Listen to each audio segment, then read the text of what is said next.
प्यारे बच्चों, मैं शैलेंद्र चौधरी, प्रवक्ता नागरिक शास्त्र, पटेल स्मारक इंटर कॉलेज पटेल नगर, भटहट, गोरखपुर, कक्षा 11 नागरिक शास्त्र की कक्षा में आप सभी छात्रों का स्वागत करता हूं। बच्चों, आज हम खंड का अर्थात पहली पुस्तक जो भारत का संविधान है उसके अध्याय 5 विधायिका का भाग 1 पढ़ेंगे। बच्चों, आप जानते हैं कि शासन के 3 अंग होते हैं, कार्यपालिका, विधायिका और न्यायपालिका। बच्चों, पिछले अध्याय में आपने कार्यपालिका को पढ़ा, अब हम विधायिका को पढ़ेंगे। इस भाग में पहले हम ये जानने की कोशिश करेंगे कि ये जो विधायिका अर्थात संसद की क्यों आवश्यकता है, क्यों चाहिए, और सदन की जो संसद है भारतीय विधायिका, उसमें जो 2 सदन है उसकी क्या आवश्यकता है। इसके अलावा हम ये जानने की कोशिश करेंगे इस अध्याय में कि राज्यसभा और लोकसभा जो संसद के 2 सदन हैं उनके बारे में उनकी संरचना को समझने की कोशिश करेंगे। साथ ही संसद अर्थात विधायिका के कार्य को समझने की कोशिश करेंगे। बच्चों, अब हम पहले बिंदु की तरफ आते हैं। हमें संसद क्यों चाहिए?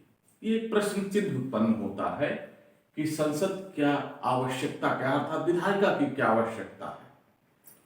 देखिए, सामान्यतः विधायिका कानून बनाने वाली संस्था मानी जाती है, लेकिन इसके अनेक कार्य हैं जिसमें कानून निर्माण करना भी एक इसका कार्य है। यह सभी लोकतांत्रिक राजनीतिक प्रक्रियाओं का केंद्र है संसद। यहां पर वाद विवाद, बहिर्गमन, विरोध, समर्थन, ये सब चीजें देखने को मिलती है। यह ऐसा माध्यम होता है जो वास्तविक प्रतिनिधित्व वाली संस्था भरकर सामने आती है जनता की, क्योंकि वर्तमान में जितने लोकतांत्रिक देश हैं वे सभी प्रतिनिधि मूलक लोकतंत्र का है, और इसमें वास्तव में संसद जनता का वास्तविक प्रतिनिधित्व करती हुई दिखती है। बच्चों, यह जो है जनप्रतिनिधि जनता के प्रति उत्तरदायी दिखते हैं, क्योंकि वे जनता की भावनाओं को संसद में रखते हैं, उस पर बहस होती है, वाद विवाद होता है, संसद में विरोध भी होता है। इन सब से उभर कर ये जो संसद है, विधायिका है, वह वास्तविक जनता का प्रतिनिधित्व करती है और उसके प्रति उत्तरदायी होती है। बच्चों, इसके अलावा अगर देखा जाए तो लोकतंत्र में उसकी सफलता बहुत हद तक वहां की विधायिका, वहां के जनप्रतिनिधियों पर निर्भर करती है। आज वर्तमान समय में नीति निर्माता के रूप में मंत्रिमंडल आई है, वही इस नीतियों को बनाने में महत्वपूर्ण योगदान दे रही है, विधेयक पेश करती है, उन्हें लागू करती है। इन सबको देखते हुए आलोचकों ने कहा कि अब विधायिका या संसद का महत्व कम होता जा रहा है, लेकिन वास्तव में ऐसा नहीं है, क्योंकि चाहे जितनी सबल कैबिनेट हो, उसे संसद में आकर जवाब देना ही होता है। संसद में प्रतिनिधियों के प्रश्नों के उत्तर और सही उत्तर देना उनका कार्य है। जनप्रतिनिधियों को यह विशेषाधिकार है कि वे प्रश्न पूछ सके और उसका जवाब सदन से प्राप्त कर सके, कैबिनेट से प्राप्त कर सके। इसके अलावा कैबिनेट को अपने सभी कार्यों के लिए संसद पर निर्भर होना रहता है, क्योंकि संसद ही बजट पास करती है और तभी कार्यपालिका अर्थात कैबिनेट का कार्य चलता है।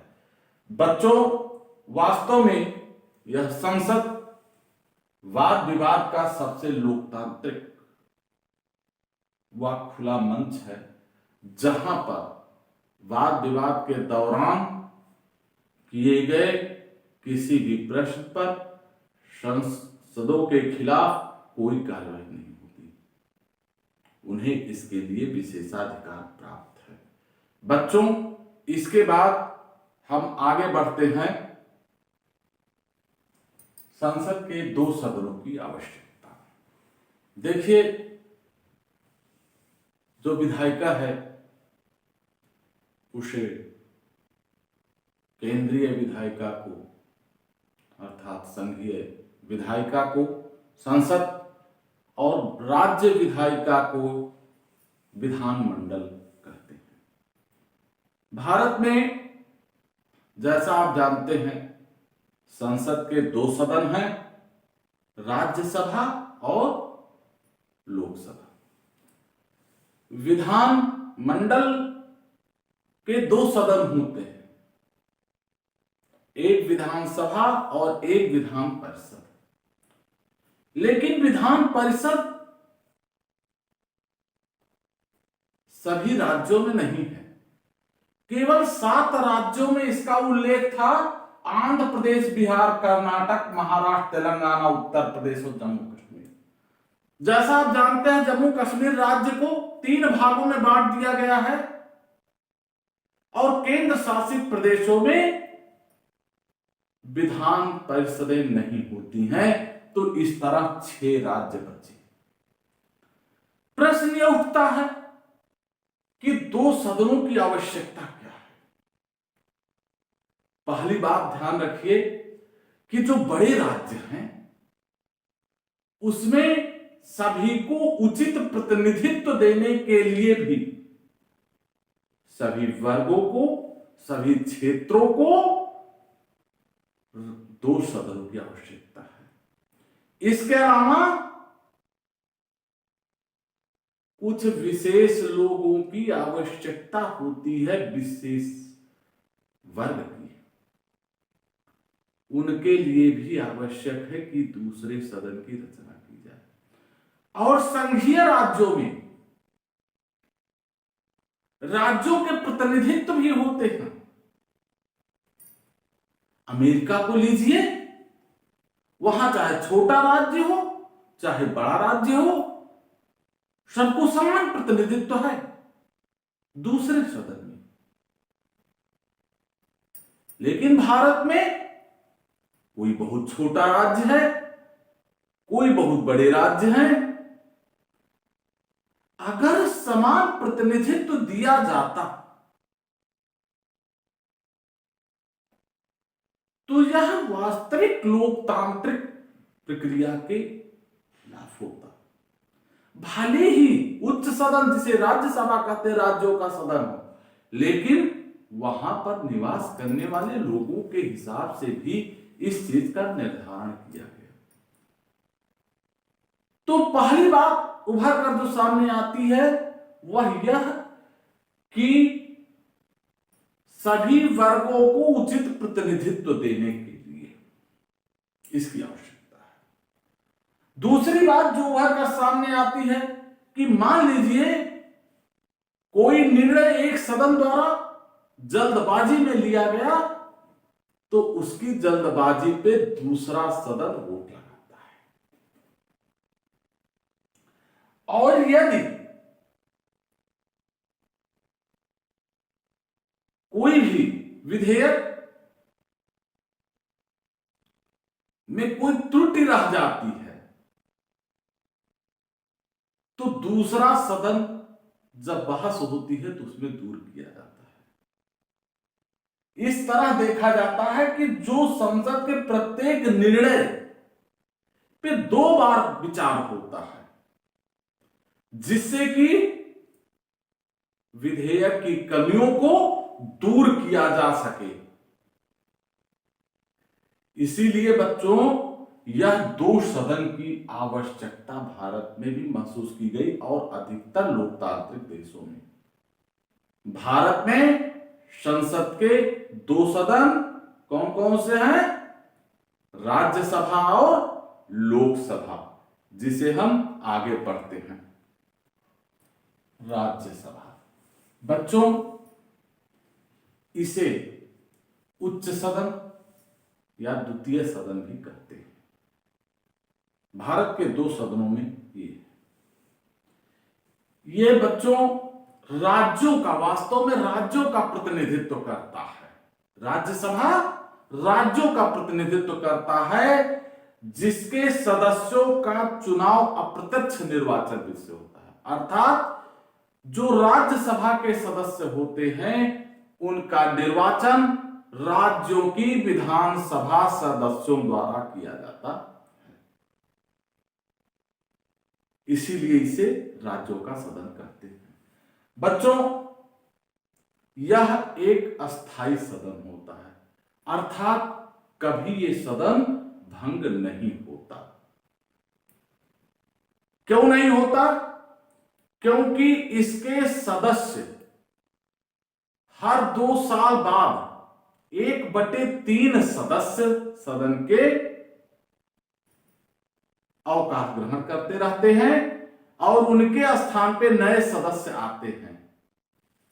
और प्रत्येक सदस्य का कार्यकाल 6 वर्ष होता है।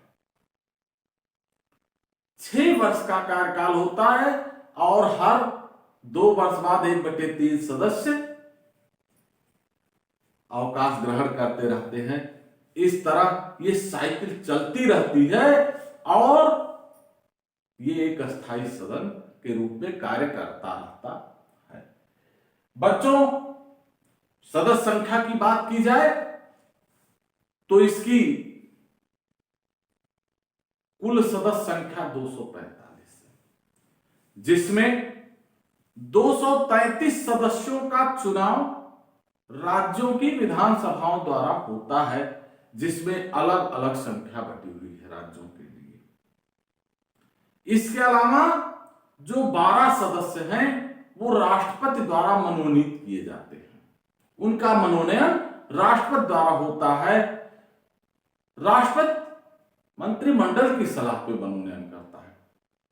कौन मनोनीत होते हैं? जो साहित्य, कला, समाज सेवा और विज्ञान, साहित्य, कला, समाज सेवा और विज्ञान के क्षेत्र में ख्याति प्राप्त व्यक्ति हों, उन्हें राष्ट्रपति ऐसे 12 सदस्यों को राज्यसभा के लिए मनोनीत करता है। राज्यसभा का सदस्य बनने के लिए वह भारत का नागरिक हो, वह कम से कम 30 वर्ष की आयु पूरी कर चुका हो और वह राज्य या केंद्र या संघ सरकार के अधीन किसी लाभ के पद पर ना हो। इसके अलावा वह पागल या दिवालिया ना हो। ये सदस्य बनने की आवश्यकता है, अनिवार्य शर्त है। इसके बाद हम पढ़ेंगे लोकसभा। देखिए, लोकसभा को निम्न सदन या प्रतिनिधि सदन भी कहते हैं, क्योंकि इसके सदस्यों का चुनाव जनता द्वारा प्रत्यक्ष रूप से होता है।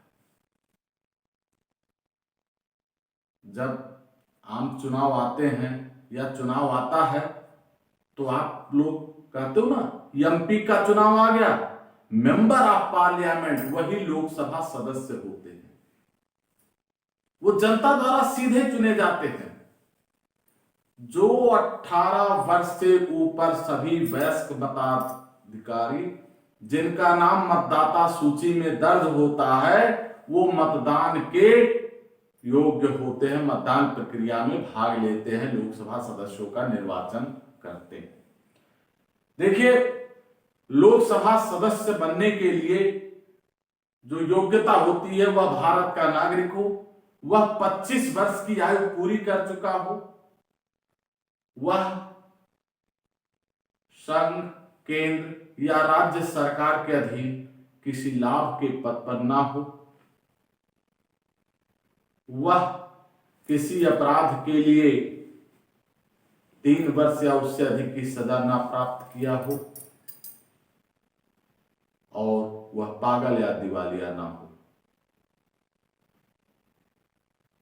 ये जो सदस्यों के चुनाव साधारण बहुमत की विधि से होता है, लोकसभा सदस्यों का चुनाव, और सदस्यों का कार्यकाल सामान्यतः 5 वर्ष होता है। बच्चों, सामान्यतः इसलिए कहा गया क्योंकि 5 वर्ष निर्धारित है, लेकिन समय से पहले इसे मंत्रिमंडल की सिफारिश पर समय से पहले भंग किया जा सकता है।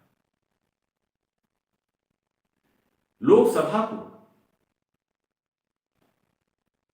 और लोकसभा में कुल सदस्यों की जो संख्या है बच्चों, वो 545 है, जिसमें 545 सदस्य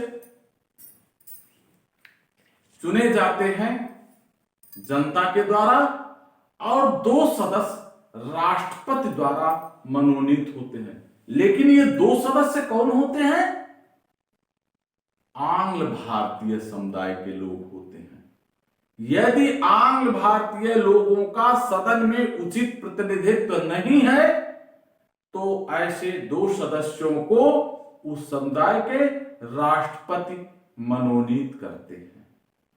बच्चों, अब हम आगे बढ़ते हैं संसद के कार्य। बच्चों देखिए, विधायिका या संसद जो कार्य करती है वो बहुत महत्वपूर्ण है। जो इसका मुख्य कार्य, जैसा आप जानते हैं, विधायी कार्य अर्थात कानूनों के निर्माण करने का कार्य विधायिका का है। विधायिका कानूनों का निर्माण करती है। सदन में बिना पास हुए कोई विधेयक कानून नहीं बन सकता। यह संसद का कार्य है। दूसरा जो महत्वपूर्ण कार्य है, कार्यपालिका संबंधी कार्य, यह कार्यपालिका पर नियंत्रण का कार्य करती है और उनके उत्तरदायित्व सुनिश्चित करती है। सदन में सदन के सदस्य प्रश्न पूछकर वाद विवाद के माध्यम से स्थगन प्रस्ताव,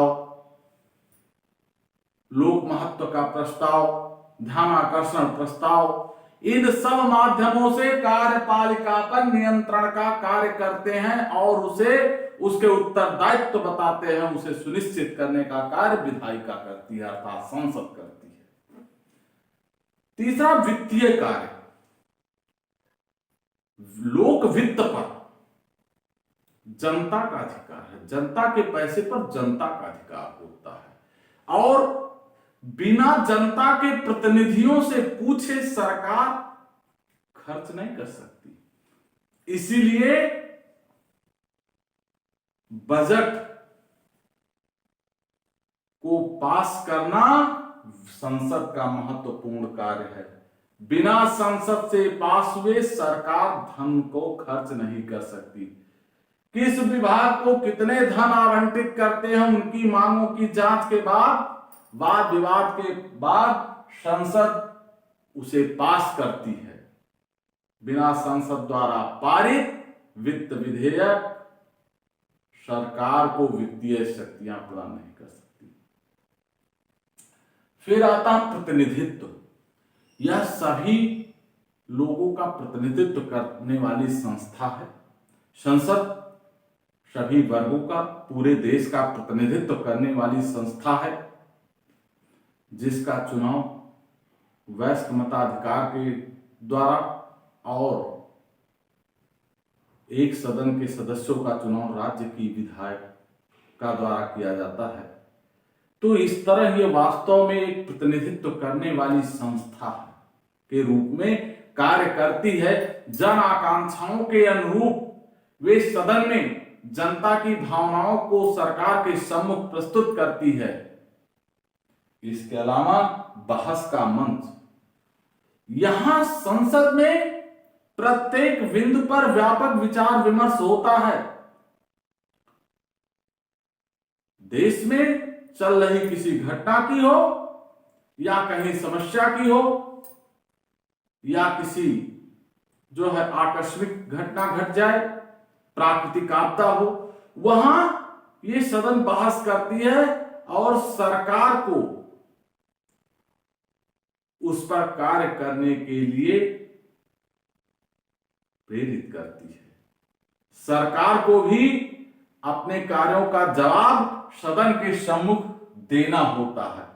यहां पर जो बहस का मंच है, वाद विवाद का जो मंच है संसद, वहां वाद विवाद के दौरान किए गए बातों के लिए किसी भी संसद के विरुद्ध, संसद सदस्य के विरुद्ध कोई भी आपराधिक मुकदमे नहीं चलाए जा सकते।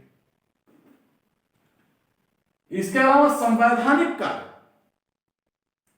संविधान में संशोधन करना भी संसद का महत्वपूर्ण कार्य है, क्योंकि संसद में व्यापक विचार विमर्श के उपरांत ही संविधान में संशोधन किए जा सकते हैं। बिना दोनों सदनों के अलग अलग मंजूरी के कोई भी संविधान संशोधन पारित नहीं किया जा सकता। इसके अलावा निर्वाचन संबंधी कार्य, लोकसभा और राज्यसभा के सदस्यों का निर्वाचन संबंधी अर्थात संसद के जो कार्य हैं वो राष्ट्रपति और उपराष्ट्रपति के निर्वाचन में निर्वाचक मंडल के सदस्य होते हैं और राष्ट्रपति के निर्वाचन में भाग लेते हैं। इसके अलावा न्यायिक कार्य, जब भारत के राष्ट्रपति, उपराष्ट्रपति या सर्वोच्च उच्च न्यायालय के न्यायाधीशों की हटाने की प्रक्रिया प्रारंभ होती है तो सदन उस समय न्यायिक रूप अख्तियार कर लेता है, धारण कर लेता है, क्योंकि सदन में उस संबंधित व्यक्ति को स्वयं या अपने प्रतिनिधि के माध्यम से सदन के सदस्यों के प्रश्नों का जवाब देना होता है। उसके बाद सदन निर्णय लेता है कि आगे प्रक्रिया चलेगी या नहीं। बच्चों, इसी के साथ यह अध्याय समाप्त होता है।